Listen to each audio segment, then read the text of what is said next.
আসসালামু আলাইকুম রহমতুল্লাহ। আশা করি সবাই ভালো আছেন। তো আজকে আমরা খুবই ইন্টারেস্টিং একটা টপিক নিয়ে আলোচনা করব। সেটা হচ্ছে বিভাজ্যতা, ভাজ্য, ভাজক, ভাগফল, এই জিনিসগুলো নিয়ে। এবং এইখান থেকে খুব সহজ কিছু টেকনিক শিখব, যেগুলোর মাধ্যমে আমরা যে কোনো সংখ্যার বিভাজ্যতা নির্ণয় করতে পারি। এবং সেই সাথে আমরা একটা সংখ্যার কতগুলো ভাজক থাকে এইগুলো কী করে নির্ণয় করতে পারি, এই জিনিসগুলো আজকে আমরা শিখব। তো চলুন আমরা শুরু করি। আমরা যদি একেবারে বেসিকের কথা বলি, ছোটোবেলায় আমরা একটা জিনিস শিখেছিলাম না, যে ভাজক দিয়ে আমরা ভাজ্যকে ভাগ করি, ভাগ করার পরে যা আমরা পাই সেটাকে আমরা বলি হচ্ছে ভাগফল। এবং শেষে যদি কোনো কিছু পরিশিষ্ট থাকে তাকে আমরা বলি হচ্ছে ভাগশেষ। তার মানে ভাজ্য জিনিসটা কি? যে রাশিকে ভাগ করা হয়, মানে যাকে ভাগ করা হয় তাকে আমরা বলি হচ্ছে ভাজ্য। তাহলে যাকে ভাগ করি তাকে আমরা বলি ভাজ্য। যা দিয়ে ভাগ করি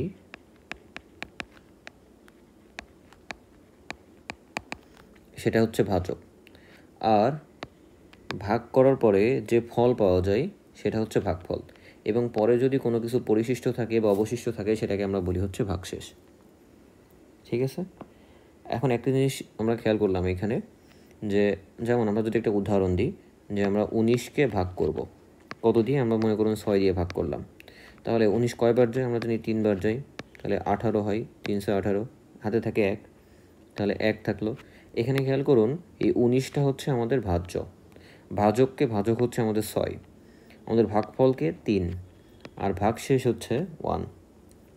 এখানে একটা জিনিস খেয়াল করেছেন, যে আমাদের যেই ভাজকটা, ভাজক আমাদের ভাগশেষ থেকে সবসময় বড়। এটা মনে রাখবেন, যে আমাদের ভাগশেষ সব সময় ভাজক থেকে ছোট হবে। ঠিক আছে? এটা মনে রাখবেন, জাস্ট এমসিকিউতে মনে রাখার জন্য। তো আমরা ভাজ্য বের করার একটা সূত্র জানি, তাই না? ছোটোবেলায় আমরা শিখেছিলাম যে ভাজ্য সমান ভাজক গুণ ভাগফল প্লাস ভাগশেষ যদি থাকে। তাহলে কোনো একটা সংখ্যা, কোনো একটা তথ্য যদি আমাদেরকে প্রশ্ন দেওয়া থাকে যে অমুক একটা সংখ্যা, তার ভাজক এত, ভাগফল এত, ভাগশেষ এত, তাহলে ভাজ্য কত, এই টাইপের প্রশ্ন আসতে পারে। কোনো উদাহরণ আমি দিয়েছি কিনা দেখি, না দেওয়া থাকলে আমি বই দেখে বলে দিচ্ছি। আচ্ছা, আমার উদাহরণ লেখা নেই, ঠিক আছে, আমি বই দেখে বলে দিচ্ছি। কেমন?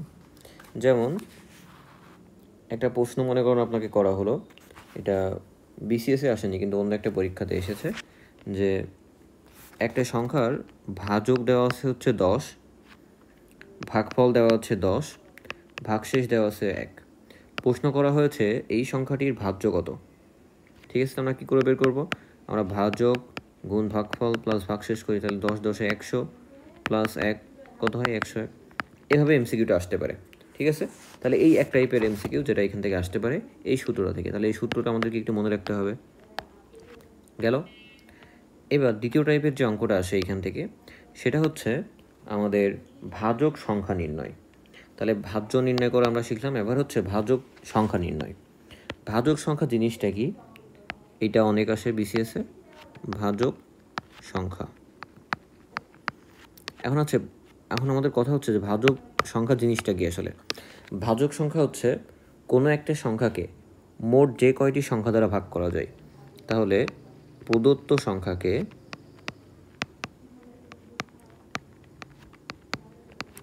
যে কয়টি সংখ্যা দ্বারা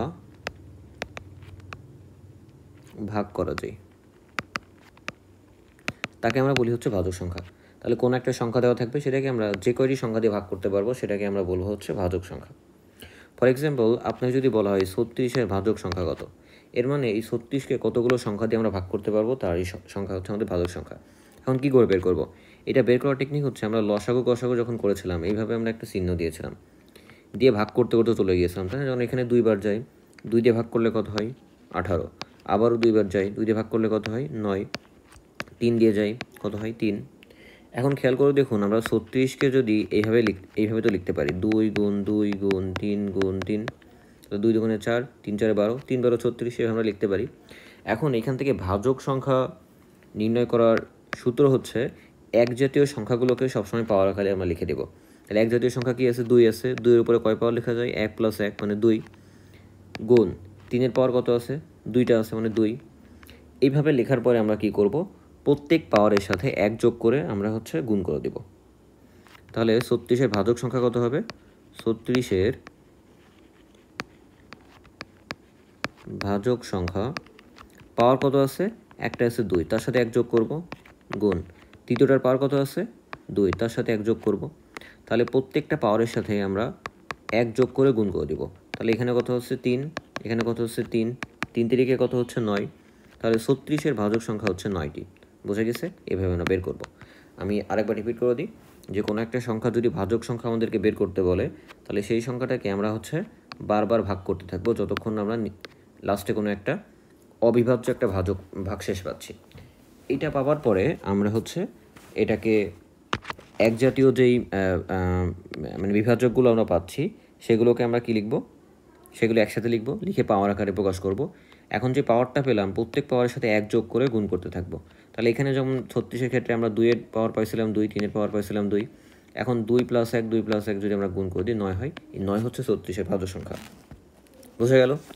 এটা যদি বুঝতে কষ্ট হয় আমরা আরও একটা প্রশ্ন আপনাদেরকে দেখাই। যেমন আপনাকে যদি বলা হয় যে 540 এর ভাজক সংখ্যা কত, আমরা কি করবো, একইভাবে আমরা 2 দিয়ে যদি ভাগ করে দিই 270 হয়। 270কে আবার আমরা 2 দিয়ে ভাগ করতে পারি, কত হয় 135। 135কে আবার কত দিয়ে ভাগ করা যায়, 3 দিয়ে ভাগ করা যায়। আমরা যদি 3 45 হচ্ছে 145 হয়। এটাকে আমরা হচ্ছে 3 দিয়ে ভাগ করতে পারি, কত হয় 3 15 45। এটাকে আমরা আবার ভাগ করতে পারি 3 দিয়ে, কত হয় 5। তাহলে আমরা যদি এখন এই 540-এর এই ক্ষুদ্র উৎপাদকগুলো একসাথে লিখি তাহলে কি লেখা যায়, 2 2বার আছে, 2 গুণ 2 গুণ 3 গুণ 3 গুণ 3 গুণ 5। আমরা কি বলেছিলাম, এক জাতীয় সবগুলোকে একসাথে লিখবো। তাহলে 2 2বার আছে, পাওয়ার দিয়ে প্রকাশ করলাম, 2 স্কোয়ার হচ্ছে, 3 3বার আছে তাহলে 3-এর পাওয়ার 3 হচ্ছে, 5 একবার আছে তাহলে 5 5-এর পাওয়ার 1 হচ্ছে। এখন ভাজক সংখ্যা নির্ণয় করা সংখ্যা মানে সূত্র কি, টেকনিক কি, যে ভাজক সংখ্যা সমান পাওয়ারগুলোর সাথে 1 যোগ করব, সাথে গুণ করতে থাকবো। তাহলে 3-এর পাওয়ার 3 আছে, তার সাথে 1 যোগ করলাম, গুণ হয়ে গেছে, 1 যোগ করলাম, গুণ করে দিলাম। 5-এর পাওয়ার কত আছে 1 আছে, তাহলে 1 যোগ করে গুণ করে দিলাম। তাহলে কত হলো এখানে 3 গুণ 4 গুণ 2, তাহলে 3 4 12, 12 দুগুণে 24। তাহলে 24টি হচ্ছে ভাজক সংখ্যা আমাদের 540-এর। এটা হচ্ছে আনসার। বোঝা গেল? এখন একটা কথা মনে রাখবেন, যদি কোনো সংখ্যা পূর্ণবর্গ সংখ্যা হয় তাহলে তার মোট ভাজক সংখ্যা হচ্ছে বিজোড় হয়। তাহলে পূর্ণবর্গ সংখ্যার ক্ষেত্রে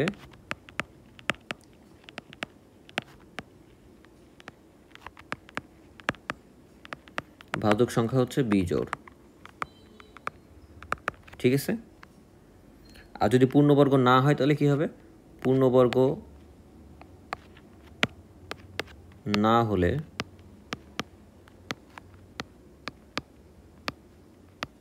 জোড়। একটু মনে রাখবেন, তাহলে কোনো সংখ্যা যদি পূর্ণবর্গ হয় বিজোড়, পূর্ণবর্গ না হলে হচ্ছে জোড়। কথাগুলো একটু মনে রাখবেন, কারণ এটা এমসিকিউর জন্য লাগতে পারে।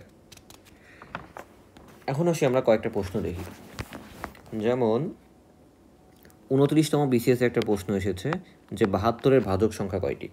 আমরা এটা বের করে ফেলতে পারি কি করে, আমরা 2 দিয়ে গুণ করব, ভাগ করব, 2 দিয়ে ভাগ করলে 36, 36কে 2 দিয়ে ভাগ করব 18, 18কে 2 দিয়ে ভাগ করব 9, 9কে 3 দিয়ে ভাগ করব 3। তাহলে সবগুলোকে যদি একত্রে লিখি আমরা, 72 সমান কি লেখা যায়, 2 গুণ 2 গুণ 2 গুণ 3 গুণ 3। আমরা এক জাতীয়গুলোকে একসাথে লিখলে কি হয়, 2-এর পাওয়ার 3, 3-এর পাওয়ার 2। তাহলে ভাজক সংখ্যা কত হচ্ছে, ভাজক সংখ্যা সমান আমরা লিখতে পারি পাওয়ারগুলোর সাথে 1 যোগ করে গুণ করে দেব, তাহলে 2 + 1, তাহলে কত হচ্ছে 4 গুণ 3, 3 4-এ 12, তাহলে 12 হচ্ছে আমাদের আনসার। এটা 29তম বিসিএসের প্রশ্ন, ঠিক আছে? তারপরে হচ্ছে জোড় ভাজক সংখ্যা আর বিজোড় ভাজক সংখ্যা, এই নিয়ে মাঝে মাঝে প্রশ্ন আসতে দেখা যায় যে নিচের কোনটির জোড় ভাজক সংখ্যা কয়টি আছে, বিজোড় ভাজক সংখ্যা কয়টি আছে, এভাবে যদি বলে, তাহলে জোড় ভাজক সংখ্যা আর বিজোড় ভাজক সংখ্যা আমরা কি করে বের করব, আমরা একইভাবে বের করতে পারি। যেমন 540-এর কথাই যদি আমরা চিন্তা করি, আমরা 540-এর একটা ভাজক সংখ্যা করেছি না, এখানে কি কোন বিজোড় ভাজক সংখ্যা কি আছে, 3 আছে আর 5 আছে, তাই না? তাহলে 3-এর সংখ্যা কত 3, 5-এর সংখ্যা কত 1।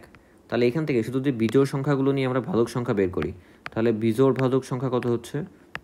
বিজোড় ভাজক সংখ্যা হচ্ছে আমাদের 3-এর পাওয়ার 3 আছে, তাহলে 3 + 1 গুণ 5-এর পাওয়ার 1 আছে, তাহলে 1 + 1, তাহলে 3-এর 1 4 আর হচ্ছে 2, তাহলে কত হয় 12। তাহলে বিজোড় ভাজক সংখ্যা হচ্ছে 12। সরি, 4 2 8, 12 বলে ফেলছি, সো সরি।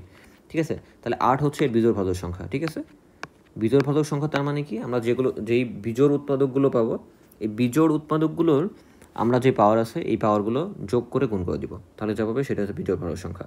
তাহলে জোড় ভাজক সংখ্যা কি, আমরা মোট যা পেয়েছিলাম 24, তার থেকে 8 বিয়োগ করলে যা থাকবে সেটা হচ্ছে জোড় ভাজক সংখ্যা। তাহলে মোট হচ্ছে আমাদের 24, তাহলে এর থেকে যদি আমরা 8 বিয়োগ করি কত থাকে? 12, তাহলে এই 12 হচ্ছে আমাদের জোড় ভাজক সংখ্যা। ঠিক আছে, তাহলে জোড় ভাজক সংখ্যা হচ্ছে 12, বিজোড় ভাজক সংখ্যা এত। আমি আশা করি কথাটা আপনাদেরকে বোঝাতে পেরেছি। যেমন একটা প্রশ্ন এসেছে বিসিএসে না, অন্য পরীক্ষাতে, সেটা হচ্ছে 2940 এর বিজোড় ভাজক সংখ্যা কত? বিজোড় ভাজক সংখ্যা। ঠিক আছে, তাহলে খেয়াল করুন, এটাকে আমরা 2 দিয়ে ভাগ করি যদি, তাহলে কত হয়? 1470। এটাকে আবার আমরা 2 দিয়ে ভাগ করতে পারি, কত হয়? 735। এটাকে আমরা 3 দিয়ে ভাগ করতে পারি, কত হয়? 245। এটাকে 5 গুণ 45, 49, 5 দিয়ে ভাগ করতে পারি, 5 দিয়ে হচ্ছে 49। 49কে আমরা কী করি? 7 দিয়ে ভাগ করতে পারি, 7 7 49। তাহলে খেয়াল করুন, এখানে বিজোড় ভাজক কী কী আছে? 3 আছে, গুণ 5 আছে, গুণ 7-এর উপরে 2 আছে। তাহলে বিজোড় ভাজক সংখ্যা কত হচ্ছে? বিজোড় ভাজক সংখ্যা 1 + 1 গুণ 1 + 1 গুণ 2 + 1, তার মানে কি 2 গুণ 2 গুণ 3, তাহলে 2 2 4 আর 3 4 12, 12 হচ্ছে আনসার। বোঝা গেল? তাহলে এগুলো হচ্ছে বিজোড় ভাজক সংখ্যা। আমি আশা করি একেবারে বেসিক যেটা ছিল সেটা আপনাদেরকে বুঝিয়ে দিতে পেরেছি। এখন এইভাবে আমাদের আনসারগুলো করতে হবে। বিসিএসে আরও অনেকগুলো প্রশ্ন এসেছে, যেহেতু সহজ এই কারণে আমি আসলে মাথা ঘামাতে যাচ্ছি না, আশা করি আপনারা বের করে নিতে পারবেন। এখন আসি আমাদের দ্বিতীয় যে টপিক, সেটা হচ্ছে বিভাজ্যতা নির্ণয়। তো বিভাজ্যতা নির্ণয়ের জন্য ছোটো করতে হবে, পেজ তো বেশি নেয়নি। আচ্ছা ঠিক আছে, আমরা একটু মুছে দিতে পারি, কেমন? তাহলে আচ্ছা না মুছি, কাজ করা যায়, ঠিক আছে। এখন আসুন বিভাজ্যতা। বিভাজ্যতা মানে কি, কোনো সংখ্যাকে আমরা নিঃশেষে বিভাজ্য করতে পারি কিনা, বা কোনো একটা সংখ্যা দিয়ে একটা বড় সংখ্যাকে কতবার ভাগ করা যাবে, যতবার ভাগ করা যাবে ভাজক সংখ্যা কত, সেটা হচ্ছে তার বিভাজ্যতা। তাহলে এই টাইপের প্রশ্ন আসে যে নিচের কোনটি 1 দ্বারা বিভাজ্য, নিচের কোনটি 2 দ্বারা বিভাজ্য, নিচের কোনটি 3 দ্বারা বিভাজ্য। অথবা এভাবে প্রশ্ন আসে যে 100 থেকে 200-এর ভিতরে 3 দ্বারা বিভাজ্য সংখ্যা কয়টি আছে। এইসব প্রশ্ন কিন্তু এসেছে সব বিসিএসে। ঠিক আছে, সুতরাং এগুলো সম্পর্কে আমাদের একটু ধারণা রাখতে হবে। তাহলে প্রথমে আসি হচ্ছে 1 দ্বারা বিভাজ্য সংখ্যা। আমরা এগুলো কী করে মনে রাখা যায়, এটা টেকনিক সহকারে পড়বো। ঠিক আছে, প্রথমে আসি 1 দ্বারা বিভাজ্য সংখ্যা। তাহলে প্রথমে হচ্ছে 1 দ্বারা বিভাজ্য সংখ্যা, 1 দ্বারা বিভাজ্য সংখ্যা। আপনি বলতে পারবেন কি 1 দ্বারা বিভাজ্য সংখ্যা পৃথিবীতে কয়টা আছে? বলতে পারবেন কি? খুবই কঠিন প্রশ্ন করে ফেলেছি আমি জানি। সেটা হচ্ছে পৃথিবীতে যত পূর্ণ সংখ্যা আছে সবগুলো 1 দ্বারা বিভাজ্য, তার মানে অসীম। ঠিক আছে, তাহলে পৃথিবীর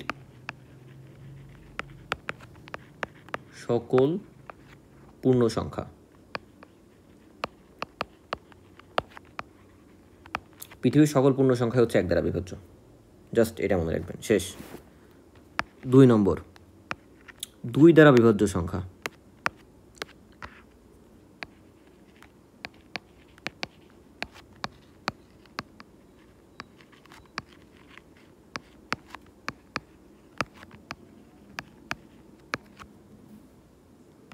সরি, 2 দ্বারা বিভাজ্যতা। 2 দ্বারা বিভাজ্য সংখ্যা কী আছে?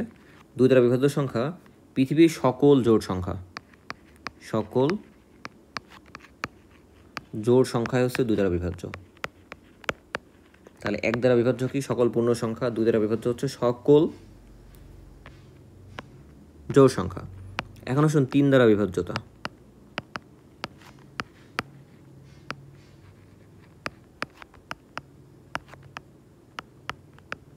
3 দ্বারা বিভাজ্য সংখ্যা কী কী? আচ্ছা, আমরা যদি কোনো একটা, এটা কী করে আমরা বের করতে পারি, বের করার নিয়মটাকে আমরা দেখি। যে আমরা চিন্তা করলাম কোনো একটা সংখ্যা আমাদের সামনে দেওয়া আছে, যে 213, মানে জাস্ট এক্সাম্পলের জন্য বলছি। মনে করলাম কোনো একটা সংখ্যা দেওয়া আছে, যেই সংখ্যাটা হচ্ছে 213। এখন এই সংখ্যাটা যদি বলে যে 3 দ্বারা বিভাজ্য কিনা, আমরা কি করে দেখবো যে এটা 3 দ্বারা বিভাজ্য কিনা? কী করে দেখব? আমরা সব থেকে শর্টকাট যে টেকনিক, এই 213-র ভিতরে যতগুলো অঙ্ক আছে অঙ্কগুলো আমরা যোগ করে দেবো। তাহলে কি হয়? 2 + 1 + 3 কত হয়? 6। এখন দেখবো এই যোগফল কি 3 দ্বারা বিভাজ্য কিনা। তাহলে যোগফলকে যদি 3 দিয়ে ভাগ করি কত হয়? 2 হয়। তার মানে বিভাজ্য, তাই না? তার মানে এই 213 হচ্ছে 3 দ্বারা বিভাজ্য। তাহলে নিয়মটা কি? আমরা যে অঙ্কগুলো হয় অঙ্কগুলোর যোগফলকে 3 দিয়ে ভাগ করব, দেখবো বিভাজ্য কিনা। যদি বিভাজ্য হয় তাহলে এটা বিভাজ্য। ঠিক আছে, তাহলে কি করব? অঙ্কগুলো যোগফলের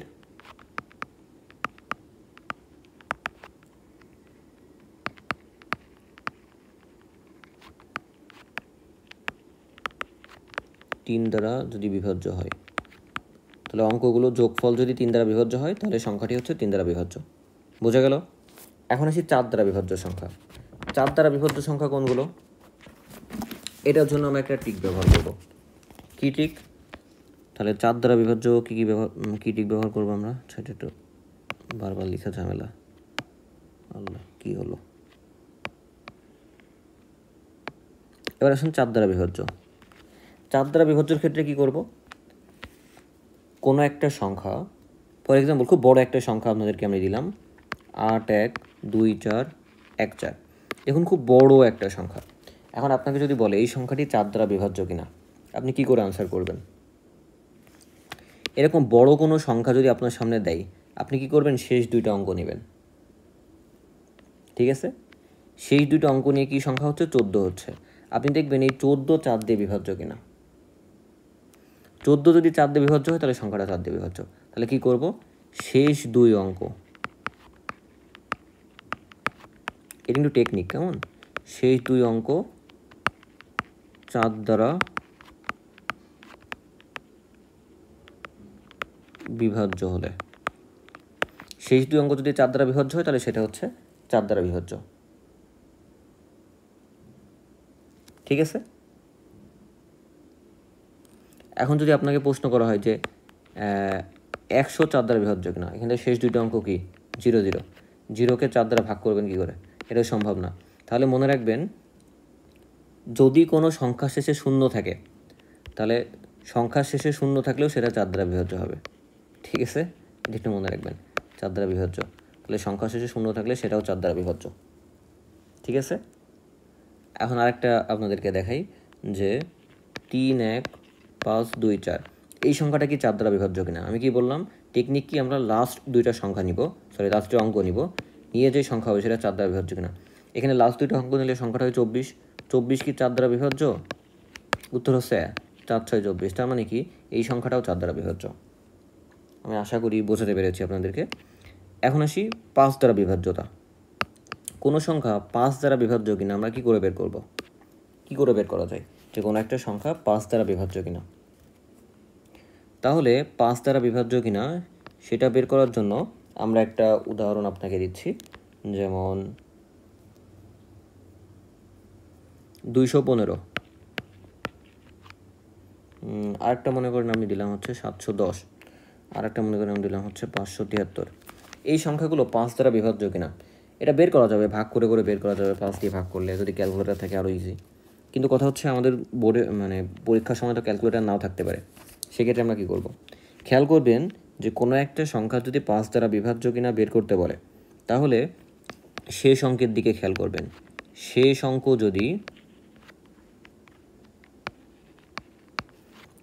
যদি 0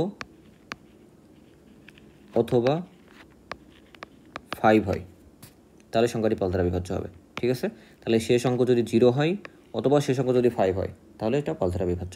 তাহলে এখানে খেয়াল করুন, 215 শেষ অঙ্ক কত? 5, তাহলে 5 দ্বারা বিভাজ্য। 710 শেষ অঙ্ক কত? 0, 5 দ্বারা বিভাজ্য। 573 শেষ অঙ্ক কত? 3, তার মানে এটা বিভাজ্য না। বোঝা গেল? এখন আসুন 6 দ্বারা বিভাজ্য। তাহলে 6 দ্বারা বিভাজ্যতা আমরা কী করে বের করতে পারি?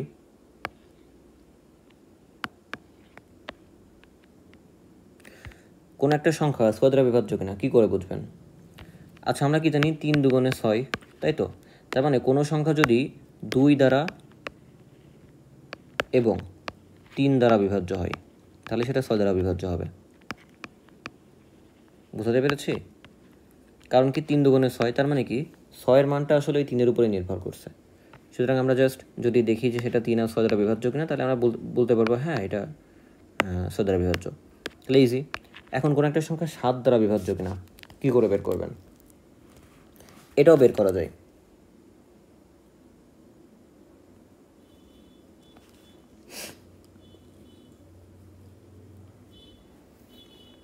ফর এক্সাম্পল, আপনাকে বলা হলো যে 103 এই সংখ্যাটা 7 দ্বারা বিভাজ্য কিনা। বের করার নিয়ম কি? নিয়ম হচ্ছে আপনি কি করবেন, 7 দ্বারা বিভাজ্য কিনা বের করার নিয়ম হচ্ছে শেষ অঙ্ক থেকে শেষ অঙ্কের দ্বিগুণ বাকি সংখ্যা থেকে বিয়োগ দিব।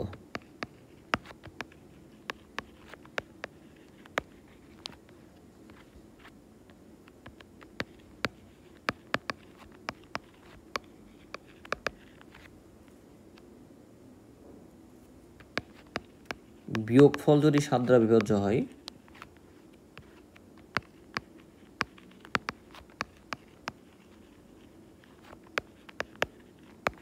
হয়ে গেল।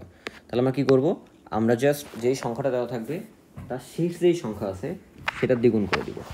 দ্বিগুণ করে দিয়ে বাকি যে সংখ্যা থাকবে তার থেকে বিয়োগ দিয়ে দেবো। বিয়োগ দিয়ে দেখবো এটা কি 7 দ্বারা বিভাজ্য হচ্ছে কিনা। ফর এক্সাম্পল, এখানে শেষ অঙ্ক কত? শেষ অঙ্ক 3, আর বাকি সংখ্যাগুলো কত? 10। তাহলে 3-এর দ্বিগুণ কত? 6। তাহলে 10 থেকে 6 বিয়োগ দিব, কত হয়? 4। এই 4 কি 7 দ্বারা বিভাজ্য? উত্তর হচ্ছে না। তার মানে 103 7 দ্বারা বিভাজ্য না। আবার মনে করুন আপনাকে দেওয়া হলো 119, বলা হলো এই 119 হচ্ছে 7 দ্বারা বিভাজ্য কিনা। আপনি কি করবেন, আছে কত আমাদের শেষ অঙ্ক? 9। 9-এর দ্বিগুণ কত? 18। এই 18কে কী করবেন, 11 থেকে বিয়োগ দিয়ে দিবেন। তাহলে 11 থেকে যদি 18 বিয়োগ দিই কত হয়? -7। এখন এই -7 কি 7 দ্বারা বিভাজ্য? হ্যাঁ, একবার যাচ্ছে তো, তার মানে কি এটা 7 দ্বারা বিভাজ্য 119। বোঝা গেল? আবার যদি আপনাকে বলা হয় যে 91 এই সংখ্যাটি 7 দ্বারা বিভাজ্য কিনা, এই সংখ্যাটির শেষ অঙ্ক কত? 2। তাহলে কী করবো আমরা? 9 থেকে 2 বিয়োগ দিয়ে দেবো, কত হয়? 7। তার মানে কি এটা 7 দ্বারা বিভাজ্য। বোঝানো গেছে? তাহলে 7 দ্বারা বিভাজ্যতা আমরা বের করে ফেলতে পারবো। এখন আসুন 8 দ্বারা বিভাজ্যতা। কোনো একটা সংখ্যা 8 দ্বারা বিভাজ্য কিনা এটা আমরা কি করে বের করতে পারি? এটাও বের করা যাবে, ম্যাজিক ঠিক আছে। কি করে? কোনো একটা সংখ্যা 8 দ্বারা বিভাজ্য কিনা এটা বের করতে গেলে আমরা কি করব, শেষ যেই 3টা অঙ্ক শেষ 3টা অঙ্ক নিব। শেষ 3 অঙ্ক 8 দ্বারা বিভাজ্য হলে, শেষ 3 অঙ্ক যদি 8 দ্বারা বিভাজ্য হয় তার মানে কি এটা 8 দ্বারা বিভাজ্য। তারপরে 9 দ্বারা বিভাজ্য, 8 হয়ে গেছে।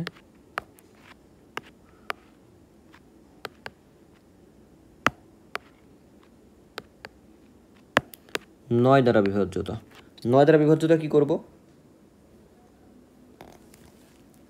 আমরা কি করব, কোনো একটা সংখ্যার যে অঙ্কগুলো যোগ করব। তাহলে অঙ্কগুলো যোগফল যদি 9 দ্বারা বিভাজ্য হয়, তাহলে কোনো একটা অঙ্ক যদি নিয়ে সেই অঙ্কগুলো যোগফল যদি 9 দ্বারা বিভাজ্য হয় তাহলে সেটা 9 দ্বারা বিভাজ্য। আচ্ছা, এটা একটা উদাহরণ দিই কেমন, যেমন 2 6 1 7 2। আপনাকে বলা হলো এই সংখ্যাটা 9 দ্বারা বিভাজ্য কিনা। আপনারা কী করবেন, জাস্ট এই সংখ্যাগুলো যোগ করে দেবেন। তাহলে 2 + 6 + 1 + 7 + 2 যোগ করলে কত হয়? 8 9 16 18। তাহলে 18 হচ্ছে। এখন খেয়াল করে দেখুন 18 কিন্তু 9 দ্বারা বিভাজ্য, কারণ 3 9 18। তার মানে কি এই সংখ্যাটা হচ্ছে 9 দ্বারা বিভাজ্য। বোঝা গেল? তারপরে আসুন 10 দ্বারা বিভাজ্যতা। এটা তো সবাই পারবেন। 10 দ্বারা বিভাজ্যতা। 10 দ্বারা বিভাজ্য কি, কোনো সংখ্যা শেষে যদি শূন্য থাকে তার মানে সেটা 10 দ্বারা বিভাজ্য। হয়ে গেল? তাহলে এইভাবে আমরা বিভাজ্যতা বের করতে পারি। এখন এখান থেকে প্রশ্ন কী টাইপের আসে সেটা কি করে বের করতে পারবেন আপনি। যেমন 41তম BCS এর প্রশ্ন এসেছে যে 100 থেকে 200 এর মধ্যে 100 থেকে 200 এর মধ্যে 3 দ্বারা বিভাজ্য সংখ্যা কয়টি?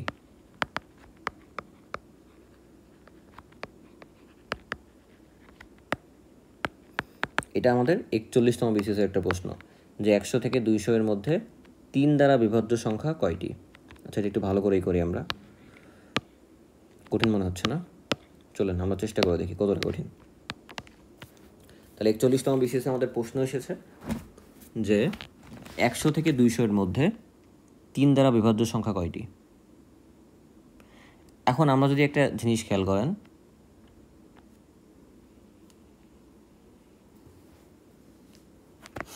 আমরা যদি এই যে 100 আর 200 এই দুইটা সংখ্যাকে আমরা 3 দিয়ে ভাগ করে দিই, কি পাইতে পারি?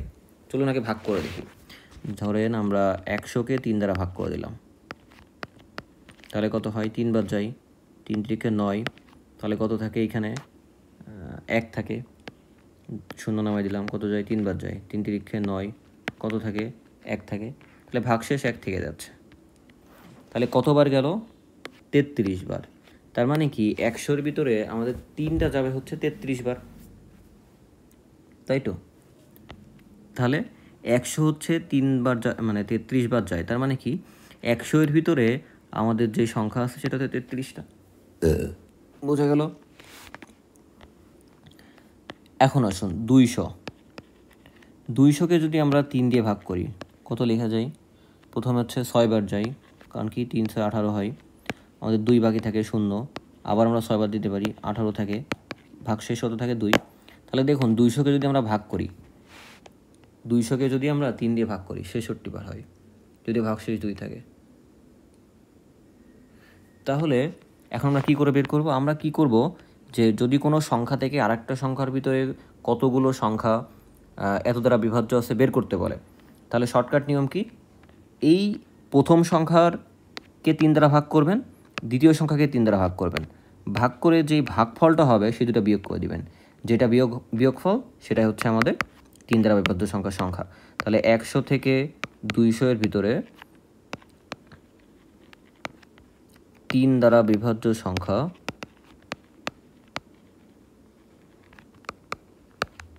কয়টি হচ্ছে? 66টি 200 পর্যন্ত, আর 33টা হচ্ছে আমাদের 100 পর্যন্ত। তার মানে বিয়োগ করলে 33, এই 33 হচ্ছে আমাদের আনসার। বোঝা গেল? তাহলে এরকম যদি প্রশ্ন আসে, পারবেন না যদি 100 থেকে 200-এর ভিতরে 3 দ্বারা বিভাজ্য সংখ্যা কয়টি, আমরা কি করব? আমরা প্রথম সংখ্যাটাকে 3 দ্বারা ভাগ করব, দ্বিতীয় সংখ্যাটিকেও 3 দ্বারা ভাগ করব, ভাগ করে এদের ডিফারেন্স করে দিব বা বিয়োগ করে দিব। বিয়োগ করলে যা হবে বিয়োগফলই হচ্ছে এত সংখ্যক আমাদের 3 দ্বারা বিভাজ্য সংখ্যা থাকবে। আবার যদি 2-এর কথা আসে, আমরা 2 দিয়ে ভাগ করব, 2 দিয়ে ভাগ করে কি করব? আমরা হচ্ছে বিয়োগ করে দিব। বুঝা গেল?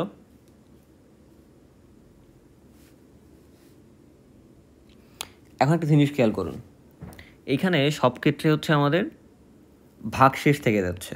যেমন প্রথম ক্ষেত্রে আমাদের 1 ভাগশেষ ছিল, দ্বিতীয় ক্ষেত্রে 2 ভাগশেষ ছিল।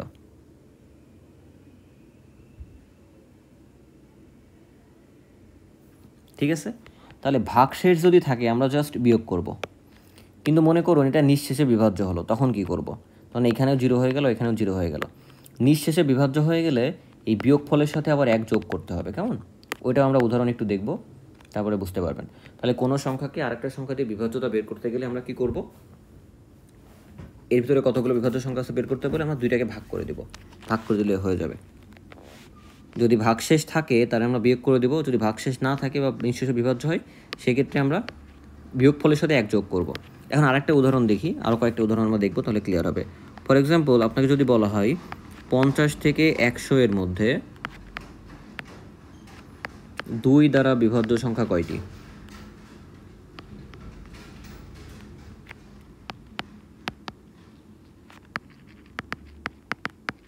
কয়টি আমরা বের করব সেটাই।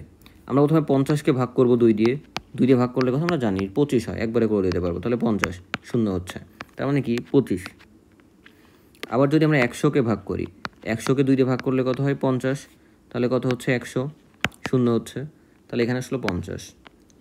এখন খেয়াল করুন 2 ক্ষেত্রেই নিঃশেষে বিভাজ্য হয়েছে, তার মানে কি আমাদের ভাগশেষ শূন্য হয়েছে। এই ভাগশেষ শূন্য যদি হয় তাহলে বিভাজ্যতার সংখ্যা কত হবে? 2 দ্বারা বিভাজ্য সংখ্যা কি করব? বিয়োগফল, মানে ভাগফলের বিয়োগফল প্লাস 1, এটা করে দেব। তাহলে ভাগফলের বিয়োগফল কত হবে? এখানে 25, +1 করলে কত হয় 26, তাহলে 26 এখানে উত্তর। খেয়াল করুন আগের প্রশ্নটাতে আমাদের হচ্ছে ভাগশেষ ছিল, এই ভাগশেষ থাকলে কিন্তু আমাদের 1 যোগ করা লাগবে না, আমরা জাস্ট বিয়োগ করে দেবো। কিন্তু ভাগশেষ যদি না থাকে বা নিঃশেষে বিভাজ্য হয় সেক্ষেত্রে আমাদের 1 যোগ করা লাগবে। আমরা আরও একটা উদাহরণ দেখব, ঠিক আছে? আমরা আরও একটা উদাহরণ দেখলে আমাদের আরও একটু ক্লিয়ার হবে। আমরা একটু উপরে করি, জায়গা একটু সংকট। ফর এক্সাম্পল আপনাকে যদি বলে 100 থেকে 300 এর ভিতরে 5 দ্বারা বিভাজ্য সংখ্যা কয়টি আছে? 5 দ্বারা বলেছে, ঠিক আছে? তাহলে আমরা কী করব? আমরা প্রথমে 100কে 5 দ্বারা ভাগ করব। 100কে যদি 5 দিয়ে ভাগ করি কত হয়? 20 হয়, আমরা জানি সবাই, তাহলে 0 হয়। আবার 300কে আমরা 5 দিয়ে ভাগ করব। 300কে যদি 5 দিয়ে ভাগ করি তাহলে কি প্রথমে 6 লেখা যায়, 5 6 30, তাহলে 0,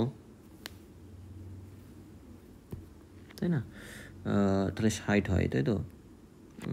60, তাহলে 300 একবার হয়ে যাচ্ছে, আর দরকার নেই। তাহলে 0, তাহলে দুই ক্ষেত্রে নিঃশেষে বিভাজ্য। ভাগফল কত হচ্ছে? একটাই 20, একটাই 60। তাহলে আমরা কি জানি? 5 দ্বারা বিভাজ্য সংখ্যা হবে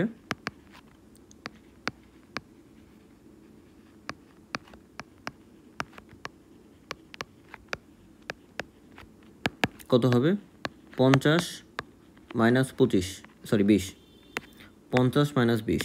কিন্তু কাহিনী হচ্ছে দুইটা নিঃশেষে বিভাজ্য ছিল, তার মানে কি 1 যোগ করতে হবে। তাহলে কত হবে? 30 + 1, তার মানে কি 31। 31 হচ্ছে এখানে আনসার। আমি আশা করি বোঝাতে পেরেছি।